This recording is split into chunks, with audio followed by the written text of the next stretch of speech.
All right, and welcome to another episode of Eat, Smoke, Drink. So today I am going to be going through the Ardbeg Spectacular, another Ardbeg Day release. Let's just go through a little bit so you know my views, my mixed views on the Ardbeg Day releases and the recent releases of Ardbeg, okay?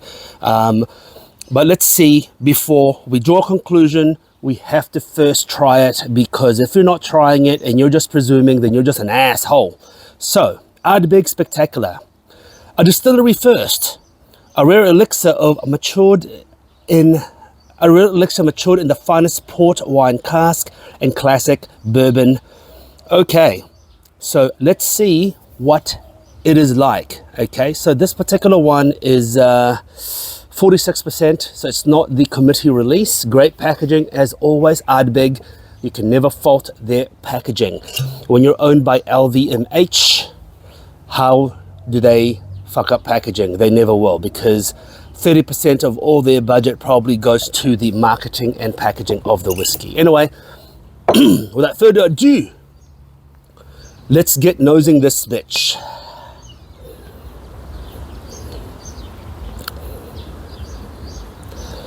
On the nose, I get actually the smoke is pretty faint, not too hefty. But definitely, you know it's an Ardbeg, you know it's peated, and you know it's ballsy. The nose is good so far. I am getting a hint of banana syrup, banana bread, shall I say, cinnamon, poached pear. Definitely the bonfire, but not so rubbery. The bonfire is actually more a wood fire than a rubber kelp fire, which is interesting. So the kelp fire is quite restrained on this one. Not sure why, but yeah, not sure why, but it's pretty. There is a weird fragrance to it. There's a weird fragrance to it, like burnt sandalwood or sandalwood. Actually, I can't even explain that. I don't even know what wood it is, but walking around Turkey, I've just been back from Turkey, and walking around Turkey, they sell these little wooden sticks, and they light them and they stick them on the table, and it's like an incense, but it's a piece of wood. It's not actually incense, it's a piece of wood, and it smells like that. Spanish cedar, like a humidor cedar, unburnt cigars.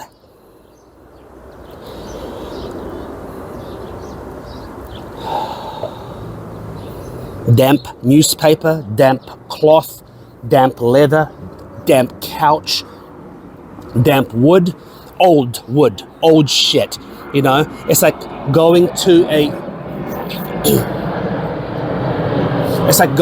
hoarder's house. It's like going to a hoarder's house and having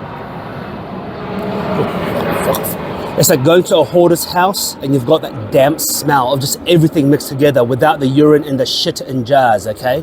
So it's a hoarder's house with damp stuff, paper stacked up, minus the urine and the feces in jars.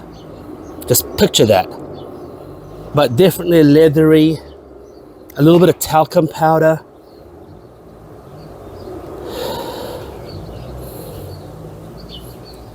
Alcohol from baby wipes. Strawberry yogurt. Not the fancy strawberry yogurt, but cheap, shitty, which when I say shitty, cheap strawberry yogurt, I mean, they're not necessarily shitty, but cheap strawberry yogurt, you know? Nothing gourmet, just your cheap, low-fat children's yogurt. With smoke. Anyway, let's get sipping. I'll be honest, the nose is very promising, but hey, such as Ardbeg, the nose is always promising. Let's get sipping and see how it goes.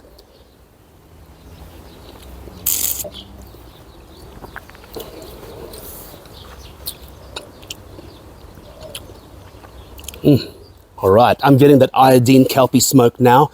Herb, heavy licorice, Dutch licorice, very, very salty.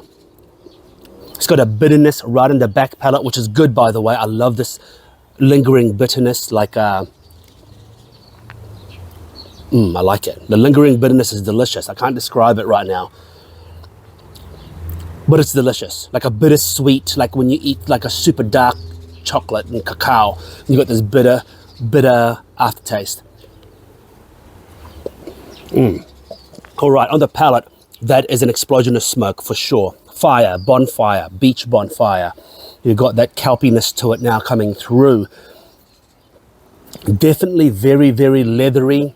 I still get that old paper.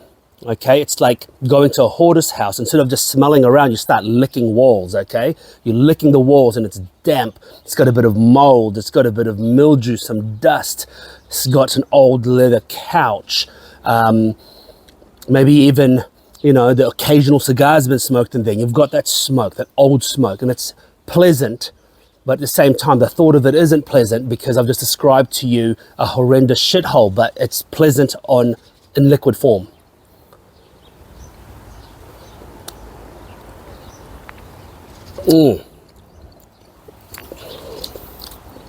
There is a sharp sweetness that dissipates very quickly. I'm presuming that it's from the port. The sharp sweetness is there, and then it dissipates very quickly to a savoriness. Okay, smoked meat, smoked beef, smoked brisket, beef fat. It is chewy. The flavor is very punchy. You know what? I'm going to be completely honest with you. I'm actually quite impressed with this particular Ardbeg Day release. Okay, I'm impressed, but there's a big but. Okay, everyone knows a big but. So I'm impressed with this one because this is better than most of the recent shit that's been pumping out. Okay, this is quite good. I quite like it. However, my problem with this is I think the finish, the heftiness of the finish, the oiliness is a little bit too short for what I would say would be a spectacular Ardbeg. Okay, so it's a tough one because most people, they're fine with the 46%. Their palates are not attuned to digest such heft.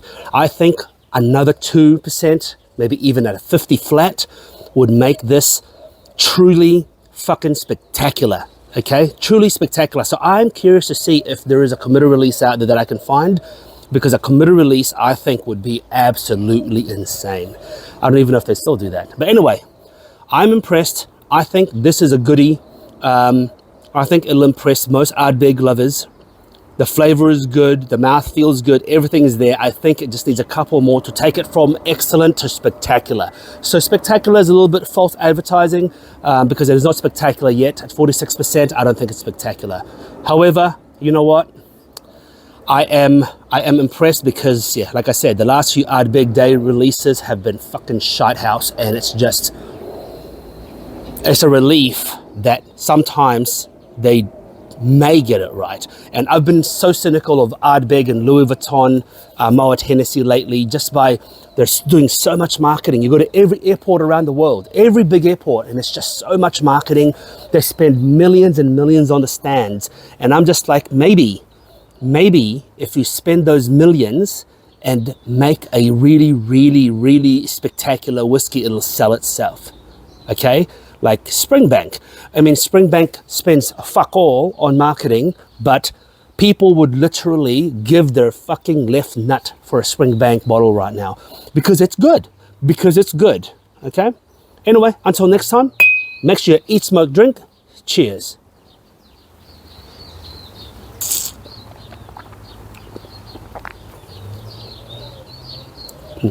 Not bad.